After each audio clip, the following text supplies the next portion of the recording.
오늘 함께 나누실 말씀 창세기 32장 24절 말씀 구약성경 50쪽에 있습니다. 우리 다 같이 함께 한 목소리로 합독하시겠습니다. 야곱은 홀로 남았더니 어떤 사람이 날이 새도록 야곱과 씨름하다가. 아멘. 옆에 있는 분과 인사 나누겠습니다. 반갑습니다. 감사합니다. 오늘도 주님 앞에 나와서 예배하는 여러분 한 분 한 분들에게 놀라운 하나님의 역사가 일어날 줄 믿습니다. 오늘은 지난주에 우리가 함께 야곱에 대해서 씨름하는 기도에 대해서 살펴보았는데요. 두 번째 시간으로 동일한 제목을 가지고 함께 은혜를 좀 나눠보려고 합니다. 약복강에서의 야곱의 씨름은 우리가 너무나 잘 아는 내용입니다, 사실은. 그런데 제가 이 설교를 준비하면서 약복강 나루터에서 이 야곱의 씨름을 계속 묵상하면 묵상할수록 저도 이렇게 새롭게 또 이렇게 발견하게 되고 또 은혜를 또 누리게 돼서 여러분들과 함께 다시 한번 이 은혜를 나누고자 해서 이 말씀을 함께 한 번 더 준비를 했습니다. 약복강에서 야곱이 여러분들 깨달은 게 무엇일까요? 하나님과 이렇게 씨름을 하면서 하나님은 뭘 야곱이 깨닫기를 원하셨을까? 또 혹은 야곱은 정말 무엇을 깨달았을까? 아마도 그것은 야곱은 늘 언제나 자기 자신이 하나님 편에 서 있다고 생각을 했었겠죠. 하나님과 가까이 있었다고 생각을 했었을 것이고 늘 하나님이 내 편이 된다고 이렇게 생각을 했었을 것이 분명합니다.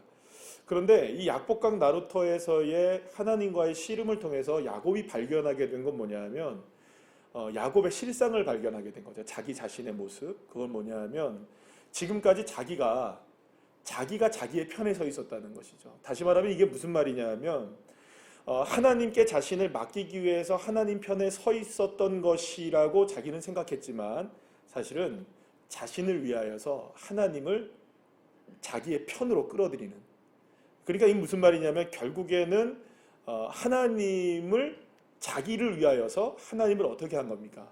이용하려고 했던 자신의 그러한 철저한 모습들을 발견하게 된 것이 이 약복강 나루터에서의 이 씨름의 모습이라고 할 수 있지 않을까 생각합니다. 그래서 하나님은 약복강 나루터에서의 이 씨름을 하실 때 야곱과 싸울 때 여러분들 처음에 야곱이 이겼습니까? 졌습니까? 이겼어요. 야곱이 하나님과 싸워 이겼어요. 그런데 하나님이 뒤로 물러날 수가 없으셨어요. 그러니까 배수의 진을 치신 겁니다. 사실은 더 이상은 물러나실 데가 없으신 거예요. 하나님 더 이상은 용납을 안 하시겠다는 거예요. 그래서 결국은 그 자리에서 이 결판을 지어야 했기 때문에 어떤 방식을 써서라도 누구를 꺾어야 되는 겁니까? 야곱의 고집을 꺾으셔야지 되는 사건이었던 거예요. 그래서 결국에는 싸움으로는 야곱이 이겼지만 반칙으로 결국에 하나님이 승리하셨잖아요. 그러니까 그렇게 하나님께서 반칙을 쓰셔서까지라도 야곱을 꺾으셔야만 했던 것은 야곱의 생각, 지금까지 자신이 살아왔던 그 야곱의 평생의 생각들을 완전히 철저하게 무너뜨리시기 위해서 그렇게 약복강에서 씨름을 하셨던 것이라고 우리가 생각할 수 있습니다. 여러분 이 그림을 한번 보시죠. 그림이 잘 보이지는 않으실 텐데 이 그림은 아마 어디서 많이 보셨던 그림이실 거예요. 이 사형리에 보면 이게 맨 마지막 이제 사형리의 네 번째 이제 원리에 보게 되면 내가 지금 내 삶의 왕좌에 누가 앉아 있는가? 내 삶의 주인은 나인가? 예수님이신가? 이것에 대해서 이제 고백하고 이제 나누는 장면이 이제 이 사형리에서 나옵니다. 그래서 이 장면에서 제일 중요한 건 뭐냐면 여기 잘 안 보이시는데 첫 번째 그림에는 예수님이 바깥에 있고 의자의 주인은 누구로 앉아 있습니까? 내가 앉아 있는 거예요. 그러니까 지금 우리 야곱의 실상이 사실 무엇이었던 겁니까? 이 첫 번째 그림이었던 것이죠. 근데 약복강 나루터에서 하나님이 그를 굴복시키시고 그를 꺾으셔서 만들고자 원하셨던 것은 뭐냐 하면 예수님이 야곱의 삶의 의자의 주인으로 앉아 계시고 야곱은 그 밑에 복종하고 순종하는 삶으로 만들어내시기 위한 하나님의 씨름이 바로 이 야곱의 약복강 나루터에서 씨름이라고 말할 수가 있는 것입니다. 그래서 여러분 따라합시다. 내 삶의 왕자는 누구의 것인가? 그렇죠. 내 삶의 왕자가 누구의 것인가의 싸움이 바로 이 약복강 나루토에서의 하나님과 야곱의 씨름이라고 볼 수가 있는 것이죠. 하나님께 자신의 삶을 맡기며 하나님께서 자신의 삶을 사용하시도록 주권을 내어드리는 삶이 바로 되어야 하는데, 사실은 이 야곱은 그런 삶을 살지 못했던 것입니다. 철저하게 자기 자신을 이용하기 위하여, 하나님을 철저하게 자신의 삶에 이용하기 위해서 그 살았던 야곱의 인생이었다는 것을 이 약복강에서 고백하게 하시고 인정하게 하시는 장면이 이 씨름이라고 볼 수 있는 것이죠. 사실 여러 면에 있어서 야곱은 우리와는 별반 다를 바가 없는 그런 평범한 인물이라고 볼 수가 있습니다. 야곱에게서 우리가 찾을 수 있는 것은 사실은 어떤 영적인 대단한 능력 가운데 있는 것을 우리가 발견하기가 어려워요. 여러분들 야곱을 읽어보시면 야곱의 내용 속에서 다니엘 같은 강인한 믿음을 보실 수 있나요? 그런 걸 못 봐요. 아브라함 같은 큰 믿음을 볼 수 있나요? 할아버지 아브라함이잖아요. 근데 그런 믿음도 볼 수가 없어요. 심지어는요, 그의 아들이죠, 요셉이 야곱의 아들 아닙니까? 근데 요셉의 인내의 그 믿음, 그 다음에 끝까지 성실했던 그 믿음, 그런 것도 야곱에게는 보이질 않아요. 그러니까 어떻게 보면 우리가 흠모할 만하고 우리가 정말로 모델로 삼을 만한 믿음의 모습이 별반 보이지 않는 사람이 야곱이에요. 사실 그래서 우리랑 좀 비슷한 모습들이 많아요. 저와 여러분이 사실상 누구에게 본받을 만한 신앙인이 되기를 여러분들 축복합니다. 아멘. 여러분들 누군가가 여러분들의 신앙을 좀 본받기를 소망합니다. 근데 사실은 내가 날 잘 알잖아요. 내가 누군가의 삶에 어떤 영향력을 미칠 만한 믿음일까? 여러분들 우리가 작아질 수밖에 없는 것이죠. 그렇게 보면 여러분, 야곱이 우리에게 보여준 것들은 어떤 것들을 보여줬냐 하면 거짓말하고 속이고 도망치고 또 편애하고 또 나약하고 비겁하게 숨고, 그러니까 이러한 모습들만 늘 야곱이 보여줬던 거예요. 그러나 하나님은 놀랍게도 이러한 야곱에게 늘 다가오셔서 그의 삶을 인도해 주셨고 새로운 길을 제시해 주시기도 하셨고, 그렇게 결정적으로 하나님께서는 이 야곱의 삶에 몇 번을 개입하시게 되죠. 그 첫 번째 개입이 언제냐? 바로 이제 베델에서의 개입이었던 겁니다. 그러나 이 베델에서 하나님을 만나게 되잖아요. 그래서 베델에서 어디 도망치다가, 그러니까 그 형님의 장자권을 빼앗아서 결국에는 삼촌 라반의 집으로 도망치는 중에 돌베개를 베고 잠을 잤던 그 바위 위에서 하나님을 만나지 않습니까? 그래서 그것을 베델이라고 부르고 하나님의 집이라고 부릅니다. 그러면 여기서 그 야곱이 경험했던 건 뭡니까? 자신이 누워서 자는 모든 곳들마다 누가 오르락 내리락 하는 겁니까? 그러니까 사실은 베델만 베델이 아니라 야곱이 거처하고 있고 잠을 자고 있고 생활하고 있는 모든 곳에 누가 오르락 내리락 한다는 겁니까? 그렇죠? 하나님이 오르락 내리락 하시는 임재의 장소라는 것을 말씀해 주신 거거든요. 그러니까 결국에는 야곱은 그걸 믿고 살아야 되는 겁니다. 아, 내가 어디 있든지, 내가 피곤해서 잠을 자든지 열심히 일을 하든지 뭘 하든지 하나님은 내 삶의 그 자리에 사닥다리를 내려놓으시고 나에게 역사하시고 인도해 주시는 그 하나님을 늘 언제나 의지하라고 베델에서 그렇게 하나님이 야곱을 만나 주신 거였거든요. 그런데요, 삼촌 라반의 집에서 이 밧다라람에서 20여 년을 넘도록 살게 되는데요, 사실은 이러한 하나님의 모습을 야곱이 찾지 않습니다. 참 신기한 점들이 많아요. 이 말씀을 다시 한번 쭉 읽어보면 여러분, 단 한 차례도 하나님을 찾지 않습니다. 하나님을 찾지 않아요. 놀라울 정도로 하나님을 찾지 않아요. 그러니까 야곱이 밧다라람에서 지냈던 모든 순간 하나님을 찾지 않아요. 오히려 누가 찾느냐? 그 두 사람의 아내들, 이 사람들 자녀를 낳을 때마다 전부 다 누굴 찾아요? 하나님을 찾아요. 하나님을 남편이 안 찾으니까 아내들이 찾아요. 누구라도 찾으면 됩니다. 그죠?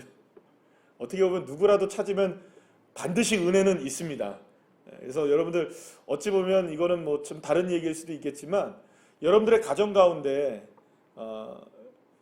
가족 모두가 다 믿음이 좋으면 얼마나 좋겠어요. 그죠? 가족 모두가 다 정말 신실한 믿음을 가지고 정말 나무랄 데 없이 여기에 나오신 여러분들보다도 더 믿음이 좋은 사람들이 우리의 가정에 다 있다. 그러면 여러분, 그건 정말 소망이죠. 근데 혹은 그렇지 못하다 할지라도 여러분 한 사람이 믿음의 짐을 짊어지고 있는 한 여러분 그 가정은 절대 망하지 않습니다. 믿으십니까? 하나님은 그 끈을 결코 놓치지 않기 때문이세요. 여러분들이 그 끈을 붙잡고 계신 믿음의 용사들입니다. 할렐루야. 자, 그런데 어쨌든 간에 이 야곱은요, 이 베델의 하나님을 20여 년이 넘는 시간 동안에 한 번도 찾지를 않아요. 어쨌든 이렇게 야곱의 삶이 우여곡절이 많은 삶을 살다가 결국에는 대가족을 이루게 되고 큰 부를 이루게 되는 사람이 돼요. 그러자 하나님은 다시 한번 개입을 하세요. 뭐라고 얘기하냐면 고향 땅 가나안 네 조상의 땅으로 돌아가라. 이렇게 하나님이 개입을 하세요. 근데 참 재밌는 장면은 뭐냐면 이 야곱도 누구를 늘 언제나 알고 있었습니까? 하나님을 알고는 있어요. 하나님이 나와 함께 계시다는 거는 알고는 있어요. 고백을 안 할 뿐이었어요. 그러니까 하나님이 개입을 하시면 순종은 해요. 참 그죠? 예, 버팅기지는 않아요. 그러니까 순종을 하는데 순종을 하려고 하니 문제가 생긴 거예요. 이제는 고향 땅으로 돌아가라고 했을 때는 정말 큰 문제가 있는 거예요. 왜냐하면 하나님의 부르심은 정말로 거부할 수 없는 것이긴 하지만 동시에 자신의 과거를 들여다봐야 하는 일이 펼쳐지는 거예요. 왜냐하면 20여 년 전에 고향 땅을 떠나올 때 누구를 속이고 왔습니까? 에서를 속이고 왔단 말이에요. 그리고 에서를 만나야 한다는 것을 전제하는 것이 고향 땅으로 돌아가는 거예요. 야곱은 여러분 어떻게 할 수가 없었어요. 그래서 하나님은 다른 데로 도망가거나 혹은 거기에서 계속 머물러 있지 못하도록 어떤 작업을 하시냐 하면 결국에는 라반과 라반의 아들들을 마음을 이렇게 일으키셔가지고 누구를 잡으려고 누구를 죽이려고 합니까? 결국엔 이 야곱을 잡으려고까지 해요. 왜냐하면 속였다 이거죠. 야곱이. 이 사건까지 다 말씀드리려면 여러분 제가 너무 시간이 많이 걸려서 여러분 창세기를 꼭 읽어보시면 28장부터 쭉 내용을 몇 장 안 되니까 읽어보시면 그 내용을 아실 거라고 생각합니다. 어쨌든 결국에는 이 야곱이 도망칠 수도 없고 이제 결국에는 어디로 갈 수밖에 없는 상황이냐면 가나안 땅으로 돌아갈 수밖에 없는 상황이 되어버려요. 야곱을 속여서 장자권을 빼앗았던 형 에서가 기다리는 고향 땅. 그냥 얼마나 두렵겠어요. 왜냐하면 여러분 야곱은 분명히 그 고향 땅을 떠나올 때 에서의 살기 어린 소리를 듣고 왔거든요. 이게 어떤 소리였냐 하면 창세기 27장 41절 말씀을 다 같이 한번 읽어볼까요? 시작. 그의 아버지가 야곱에게 축복한 그 축복으로 말미암아 에서가 야곱을 미워하여 심중에 이르기를 아버지를 곡할 때가 가까웠은즉 내가 내 아우 야곱을 어떻게 해요? 죽이리라. 이건 심중에만 얘기한 게 아니고요. 이 소리를 어머니가 들었어요. 리브가가. 그래서 그 소리를 누구에게 전달한 겁니까? 야곱에게 전달한 거예요. 그랬더니 여러분 그거는 단순히 전달된 것이 아니라 그만큼 에서가 살기 어리게 야곱을 죽이겠다고 혈안이 되어 있었던 상황이었다는 거예요. 여러분 야곱은 고향 땅 가나안으로 가는 길이 두려울 수밖에 없었겠죠. 그렇다고 계속해서 밧단 아람에 남아있을 형편도 아니었습니다. 라반과 그의 아들들이 야곱을 가만두지 않으려고 했기 때문이죠. 결국 야곱은요 야반 도주를 하게 됩니다. 라반이 끝까지 따라와요. 그러나 하나님께서 라반을 멈추게 하셔서 결국 라반과 화해를 하게 되고 거기다가 이제 언약의 돌도 세우게 되고 이렇게 해서 결국은 우여곡절 끝에 그 마무리도 잘 되어서 더 이상 밧단 아람에 살 수 없어서 가나안 땅으로 갈 수밖에 없는 상황이 펼쳐지게 됩니다. 그리고 하나님은 그렇게 이제 두려워하는 이제 진퇴양난이죠. 어디로 갈 데가 없으니까 고향 땅으로는 가야 되니까 정말로 두려운 거예요. 에서 앞에 가는 것이. 그러나 바로 그때 또 한 번 하나님이 세 번째로 나타나십니다. 어떻게 나타나시느냐? 창세기 32장 1절에서 2절 말씀인데 우리 다 같이 한번 읽어볼까요? 시작. 야곱이 길을 가는데 하나님의 사자들이 그를 만난지라. 야곱이 그들을 볼 때에 이르기를 이는 하나님의 군대라 하고 그 땅 이름을 마하나임이라 하였더라. 아멘. 마하나임이라는 뜻은 무슨 의미가 있냐면 하나님의 군대라는 의미가 있는데요. 단순하게 하나님의 군대가 아니라 두 개의 군대라는 뜻을 가지고 있습니다. 한번 따라합시다. 두 개의 군대. 그럼 이 두 개의 군대란 어떤 의미가 있냐면 이런 겁니다. 하나는 하나님의 군대이죠. 그런데 그 하나님의 군대이면서 동시에 누구의 군대가 된다는 겁니까? 야곱의 군대가 된다는 거예요. 그러니까 여러분 얼마나 든든해요. 그냥 군대도 아니라 하나님의 천사들로 만들어진, 사자들로 만들어진 군대가 나를 위하여, 하나님을 위하여 두 군데나 있었으니, 여러분 이거는 놀라운 일입니다. 그냥 놀라운 거예요. 그냥 이거는 우리가 말로 형용할 수 없는, 이게 영적으로도 봐도 그렇고 모든 것들로도 봐도 그렇고 놀라운 은혜예요. 만약에 여러분들이 눈을 딱 떴는데 천군 천사 두 군데라는 게 두 대의 군대가 여러분들 앞뒤로 호위하고 있다면 여러분들 든든하시겠습니까? 안 든든하시겠습니까? 든든하죠. 얼마나 감사하겠어요. 그래서 이 마하나임의 군대를 보고서 하나님께서는 이 야곱에게 마하나임의 군대를 딱 보여주심으로 뭘 말씀하신 거냐면, 야 야곱아, 이제 너는 혼자가 아니야. 내가 너와 함께하고 있고 나 혼자만 하는 게 아니라 너 혹시 불안해할까 봐 내가 군대를 이끌고 왔어. 걱정하지 마. 에서가 얼마나 두려운지 모르겠으나, 네가 얼만큼 두려워하는지 모르겠지만 에서 두려워할 것 없어. 내가 그보다 더 큰 군대를 너에게 보내고 있잖아. 두려워할 이유가 없다는 것을 이 마하나임을 통하여 보여주게 하신 것이죠. 사랑하는 여러분, 하나님은 가장 적절할 때 나타나십니다. 그리고 하나님은 가장 적절할 때 하나님의 백성들을 보호하시고 하나님의 백성들을 인도하시고 하나님의 백성들을 이끌어 주시는 줄 믿으시길 바랍니다. 하나님께서는 저와 여러분의 삶 가운데 가장 적절할 때를 아세요.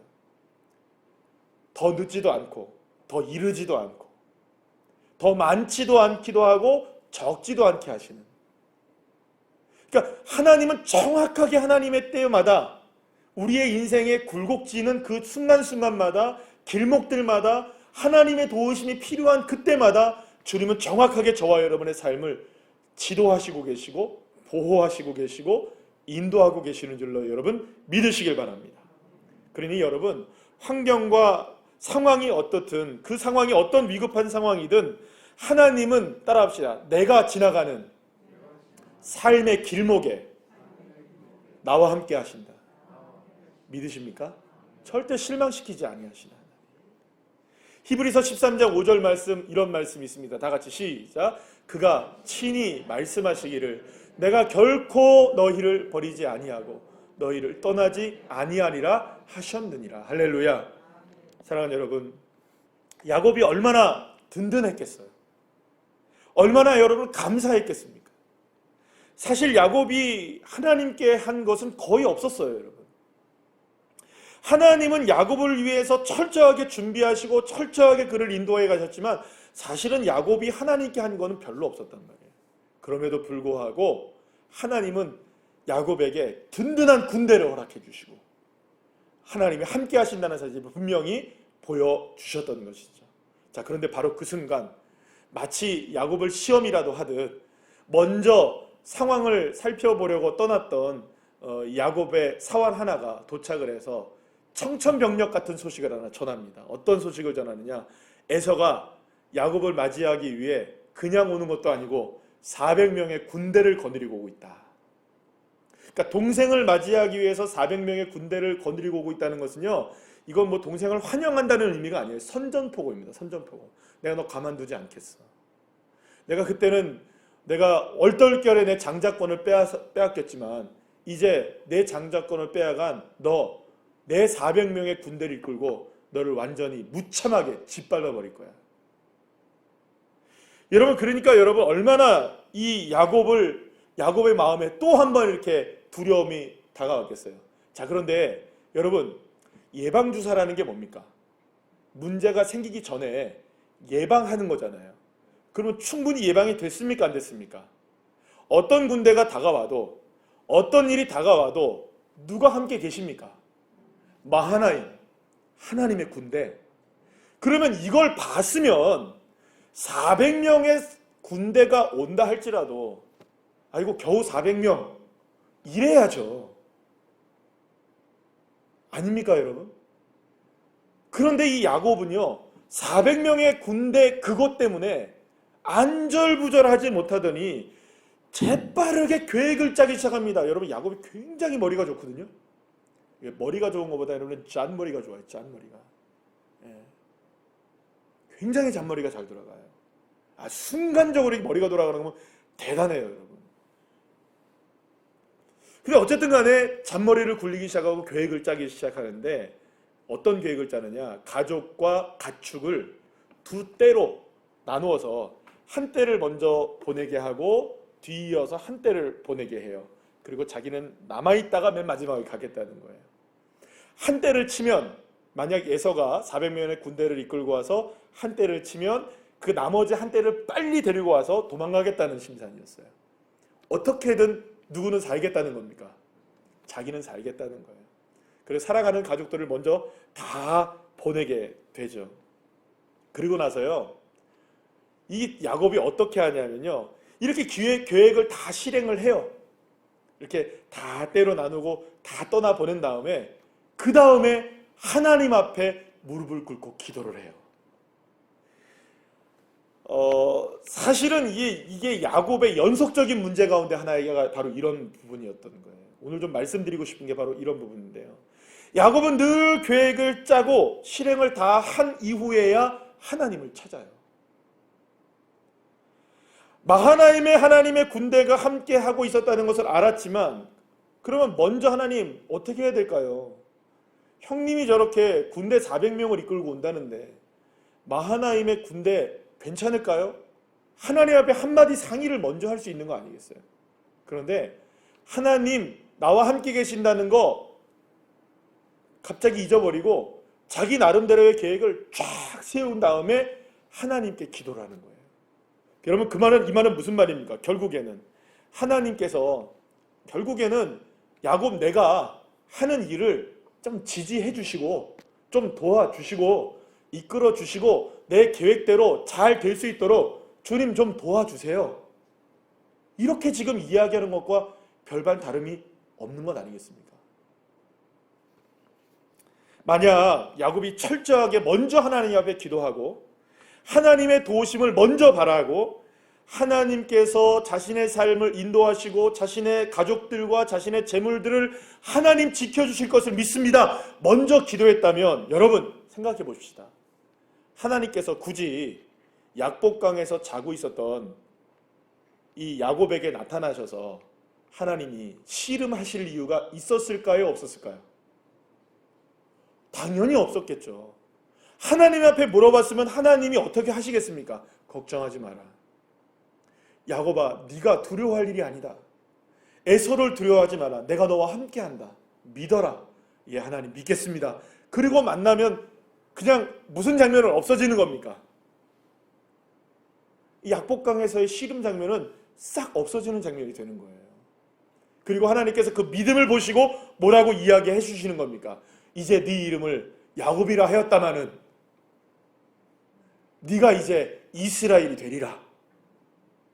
그냥 하나님이 말씀해 주시면 끝나는 거예요. 선포하시면. 그런데 여러분, 이 하나님께서 이렇게 놀라운 은혜를 야곱에게 베풀어 줄 수 있는 모든 것들을 다 갖춰 놓으셨음에도 불구하고 이 야곱은 하나님을 의지하지도 않고 물어보지도 않고 묻지도 따지지도 않고 지 생각대로 그냥 해버리는 거예요. 그러면서 두려움에 떨고 있었던 거예요. 여러분, 우리 그 속담에 이런 속담이 있잖아요. 그 하늘은 스스로 돕는 자를 돕는다. 이 말은 어떤 의미일까요, 여러분? 내가 열심히 최선을 다해 하면 하늘도 감동을 입어서 나를 도와준다. 이런 의미죠. 여러분, 성경은 철저하게 이러한 이론을 인정하지 않습니다. 하나님은 자기 자신을 위하여 스스로 열심히 하는 자를 돕는 게 아니라 하나님 앞에 순종하고 하나님께 믿음을 가진 자를 도와주십니다. 비록 내가 물론 최선의 삶을 살아야 되지만 때로는 우리가 최선을 못 다할 때도 있고요.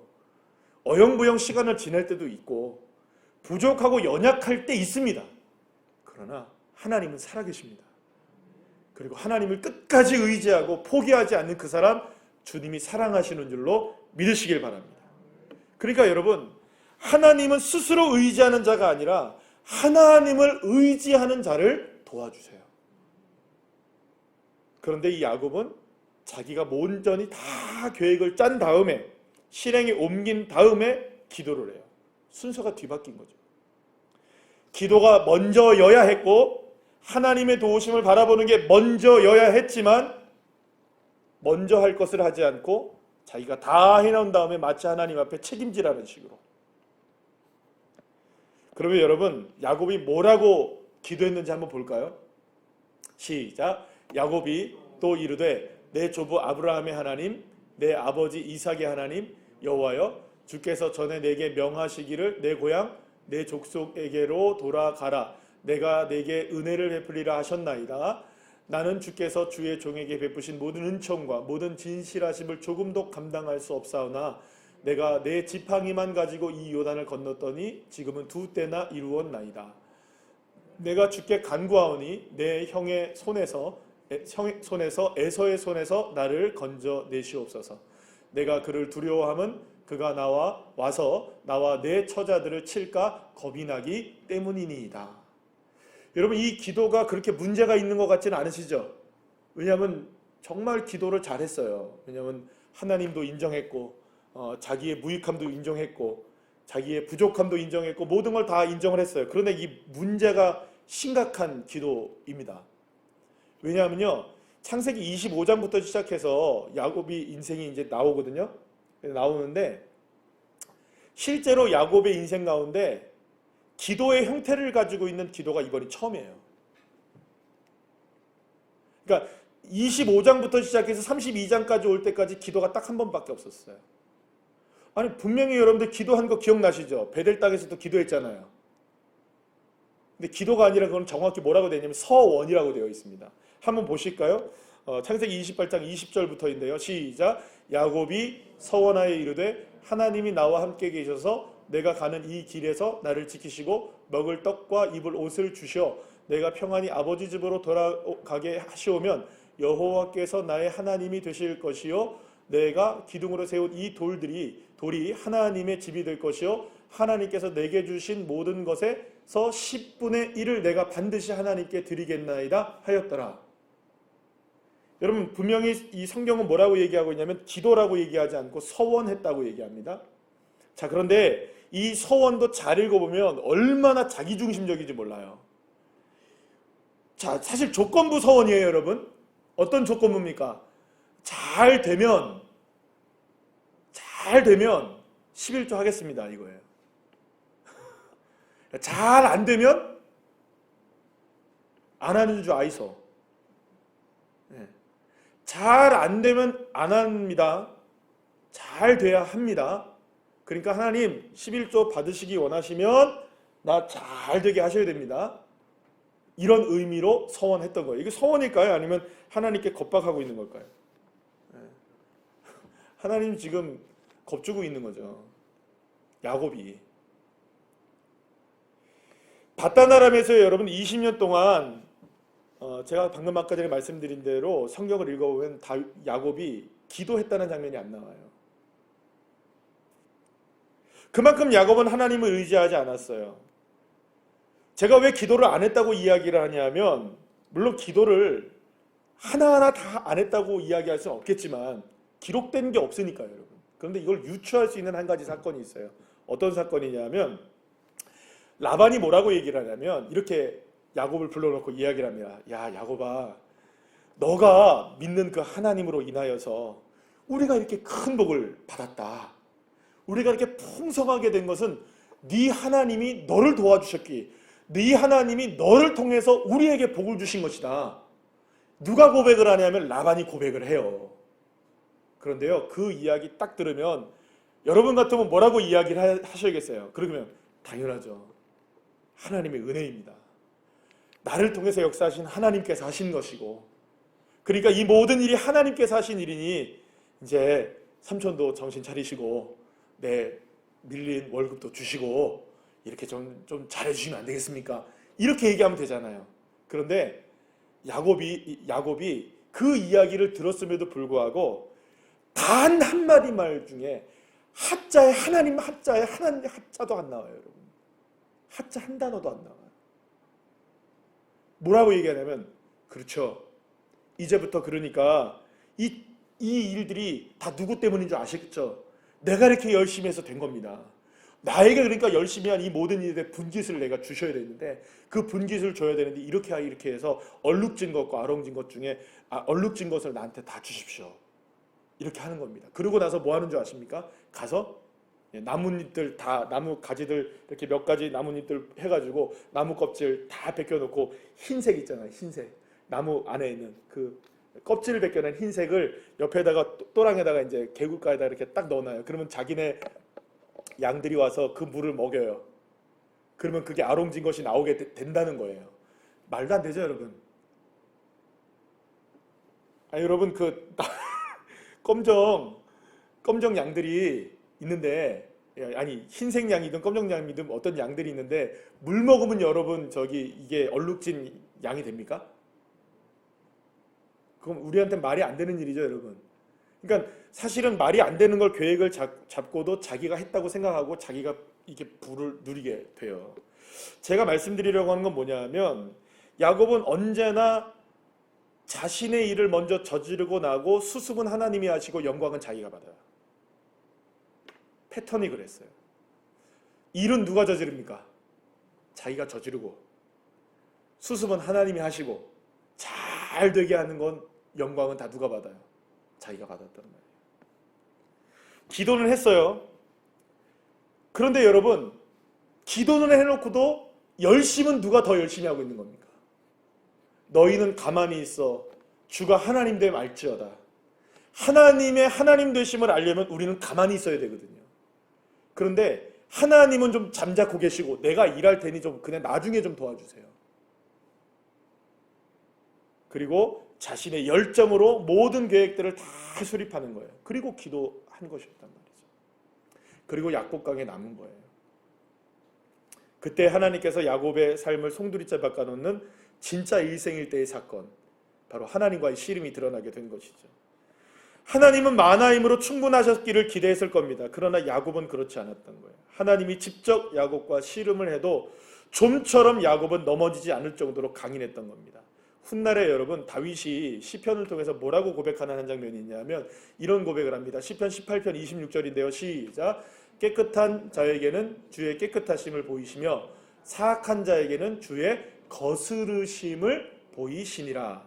여러분, 그러면 여러분, 하나님이 야곱과 싸울 때 반칙을 막 하시잖아요. 그럼 왜 하나님이 반칙하셨는지 아시겠죠? 사악한 자에게는 주님의 거스르심을 보이기 때문이에요.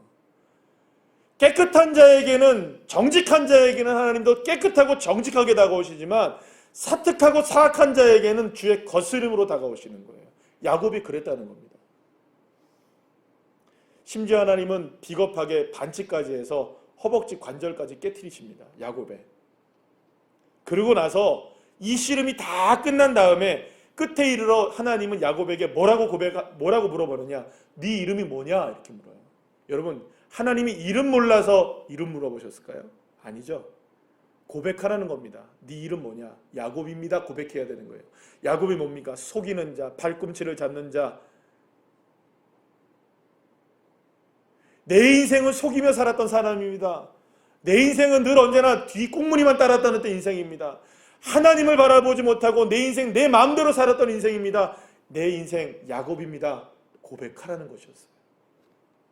사랑하는 여러분, 그렇다면 하나님이 왜 야곱과 씨름을 하셨던 것일까요? 그것은 야곱을 결국에는 항복시켜내기 위해서, 자신의 힘과 능력을 의지하고 생각을 의지하며 살아가는 것이 정말 무가치하다는 걸 깨닫고, 자신이 얼마나 무기력하고 연약한 사람인지를 깨닫게 하시고, 나를 도우시고 나를 인도하실 분은 여호와 하나님 한 분밖에 없다는 사실, 그 사실을 인정하게 하기 위하여 하나님은 결국엔 이 야곱을 깨트리시고 넘어뜨리시고 꺾으셔야만 했던 것이죠. 사랑하는 여러분, 그런데 놀라운 것은 그렇게 하나님 앞에 꺾여질 때, 할렐루야, 하나님 앞에 꺾여질 때 하나님은 그를 강하게 사용하시는 거예요. 같은 이유로 하나님은 미디안을 대항해야 해서 사람들을 모집했을 때 기드온에게 13만 5천 명의 미디안 군대를 맡기십니다. 그런데 기드온이 처음에 이렇게 해서 많은 군사들을 이끌고 와요. 근데 하나님은 너무 많다. 다 정리하고 몇 명만 남기십니까? 300명만 남기세요. 13만 5천 명을 이기는데 300명이면 충분하다. 여러분, 같은 이유로요, 주님께서는 아람 나라의 군대 장관이었던 나아만이 이 나병에 걸렸을 때에 그때 이 찾아온 누굽니까? 나아만에게 엘사가 뭐라고 얘기합니까? 어디에 들어가서? 요단강에 들어가서 7번 네 물을 씻고 나와라. 여러분, 얼마나 굴욕적입니까, 여러분? 적어도 아람 나라의 군대 장관인데, 우리나라로 얘기하면 국방부 장관인데, 당시로 말하면 이 아람이 미국과 같은 나라인데요. 한국에 와서 이 한강에서 7번 씻으라 이러면 여러분 얼마나 이게 모양이 빠집니까? 얼마나 화가 났는지 몰라요, 나아만이. 그런데 나아만이 화가 나면서도 한 거예요. 교만을 꺾은 거죠.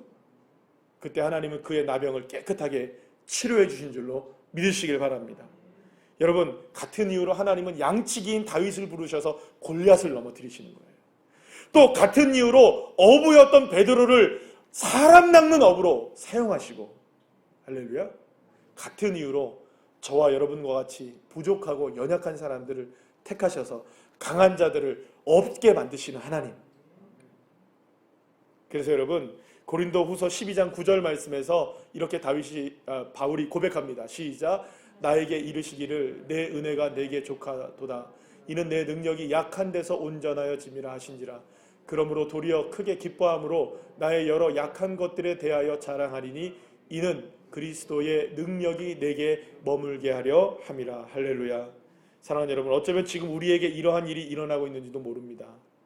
그래서 지금도 하나님과 씨름하는 것처럼 보이는 것지도 몰라요. 그러나 우리가 정직하게 나의 모습을 바라볼 때 지금 싸우고 있는 것이 나와 싸우고 있는 것인지 하나님과 싸우고 있는 것인지 정말 여러분들 아셔야 되는 겁니다. 야곱은 하나님께 항복했습니다. 심지어 하나님과의 씨름이 끝난 뒤 자신의 모습을 돌이키면서 여러분, 성경에 보면 이 호세아서에 보면 울었다고 표현이 나와 있어요. 한번 볼까요? 호세아 12장 3절에서 4절 시작.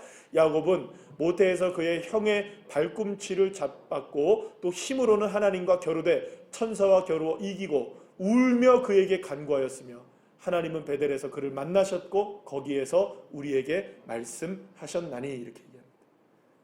여러분, 이 말은 무슨 말입니까? 하나님께 울면서 간구하기 시작했다는 거예요. 드디어 누가?